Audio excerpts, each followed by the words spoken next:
यह एक मजेदार कहानी है जो बताती है कि ऊपर वाले का खेल कितना विचित्र है। यह बताती है कि ऊपर वाला अपने कर्म के अनुसार फल देता है और कभी कभी तो कर्म से कहीं ज्यादा फल देता है, जिसकी उम्मीद कोई नहीं कर सकता।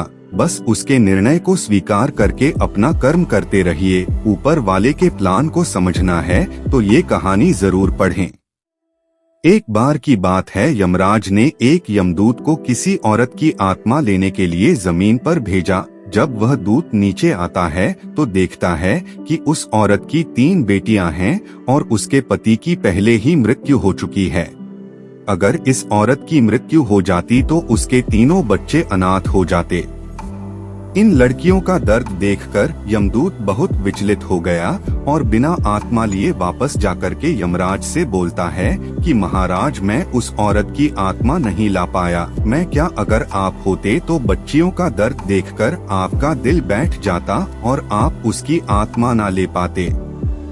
यमराज को बहुत गुस्सा आया। उसने कहा कि तुमने बहुत बड़ा अनर्थ कर डाला और तुम्हें मेरे निर्णय को ठुकराने की हिम्मत कैसे हुई, जो जीवन और मृत्यु सबका हिसाब रखता है। आज तुमने उसे चुनौती दे डाली और गुस्सा होकर के अपने देश से निकाल दिया और बोला कि जो तुम्हें इतने प्रिय हैं, अब उन्हीं लोगों के साथ जाकर रहो। यमदूत बहुत डर गया। यमराज से बहुत मिन्नतें करी, लेकिन दंड दे दिया तो दे दिया। दूत ने कहा कि ठीक है, अगर आपने दंड दिया तो ठीक है, लेकिन इससे वापस आने का और इस दंड से मुक्ति का भी मार्ग बता दीजिए। दूत को गिड़गिड़ाता देख यमराज को तरस आ गया। बोले कि जब तुम अपनी मूर्खता पर 3 बार हंस लोगे तब यमलोक आने के लायक हो जाओगे। यह कहकर दूत को इसी शहर में भेज दिया जहां से उस बूढ़ी औरत की आत्मा लानी थी, और वह एकदम फटे हाल में सड़क किनारे पड़ा हुआ था। ठंड का मौसम था, इसलिए एकदम ठिठुर कर कोने में चिपका था। सुबह सुबह एक जूता बनाने वाला मोची अपने बच्चों के कपड़े खरीदने बाजार जा रहा था। उसने देखा कोई ठंडी में ठिठुर रहा है तो तरस आ गया और जो बच्चों के लिए पैसे लिए थे उन्हीं से अब दूध के लिए कपड़े खरीद लिए। बातों बातों में पता चलता है कि रहने के लिए कोई छत नहीं है तो आदमी अपने घर भी लिवा गया। वह आदमी बताता है कि उसकी बीवी इन सब को देखकर गुस्सा करेगी, लेकिन तुम कुछ बोलना मत। वह चिल्लाएगी, लेकिन दिल की बहुत अच्छी है, तुम बुरा मत मानना। घर पहुंचने पर वही हुआ। उसकी पत्नी बहुत गुस्सा करती है कि तुमको मैंने पैसे दिए थे कि बच्चों के कपड़े लाने हैं और तुमने यह क्या कर दिया, और अगर किसी की मदद की तो ठीक साथ में उसको उठा ले, यहाँ पर सिर पर बोझ बना दिए।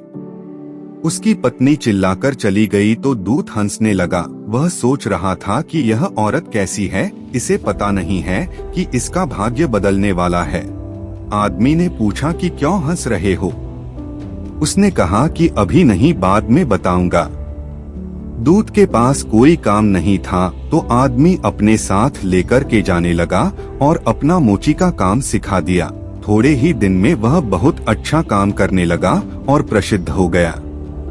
कुछ दिन के बाद राजा का सेनापति थोड़े से चमड़े लेकर आता है और बोलता है कि देखो, बस इतने ही चमड़े हैं और इससे राजा साहब के लिए जूते बनाने हैं, और ध्यान रहे जूते ही बनाने हैं, क्योंकि वहाँ का नियम था कि चप्पल सिर्फ मृत्यु में ही पहना जाता था, जूते जीवित लोग पहनते थे। लेकिन यह क्या, दूत ने उस चमड़े का चप्पल बना दिया। जब सेनापति देखा कि चप्पल बना दिया तो वह बहुत गुस्सा होने लगा।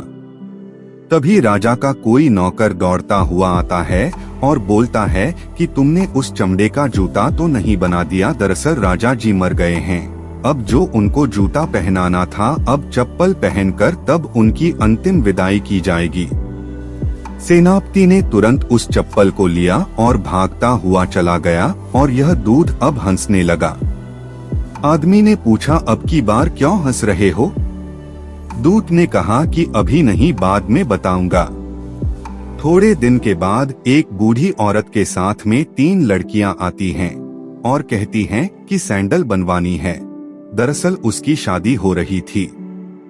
दूत यह देख करके तुरंत समझ जाता है कि यह तो वही तीनों लड़कियां हैं जिनकी मां की आत्मा लेने के लिए मैं आया था। वह बूढ़ी औरत से पूछता है कि आप कौन हो। बूढ़ी औरत बताती है, इनकी माँ बहुत दिन पहले गुजर गई थी, मैं उनके पड़ोस में रहती थी इसलिए इनको गोद ले लिया था और अब इन सब की शादी कर रही हूँ, इसीलिए यह सैंडल बनवाने के लिए आई हूँ। दूत समझ गया कि वह नहीं बल्कि कोई और इसकी माँ की आत्मा लेने आया था।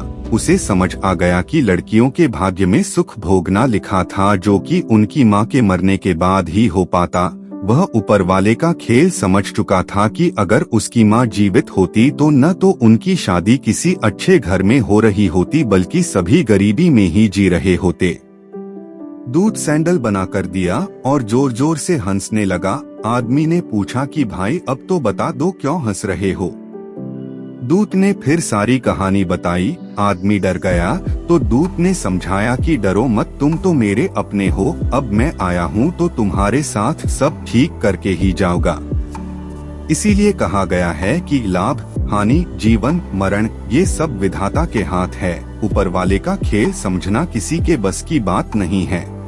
हम कर्म योनि में पैदा हुए हैं, हमें कर्म करना चाहिए, बाकी ऊपर वाले का खेल उन्हीं पर छोड़ देना चाहिए। हेलो दोस्तों, उम्मीद है कि आपको ये स्टोरी अच्छी लगी होगी। स्टोरी अच्छी लगी हो तो स्टोरी को लाइक और अपने दोस्तों के साथ शेयर करें। तो मिलते हैं फिर ऐसी ही स्टोरी में नेक्स्ट स्टोरी वीडियो में।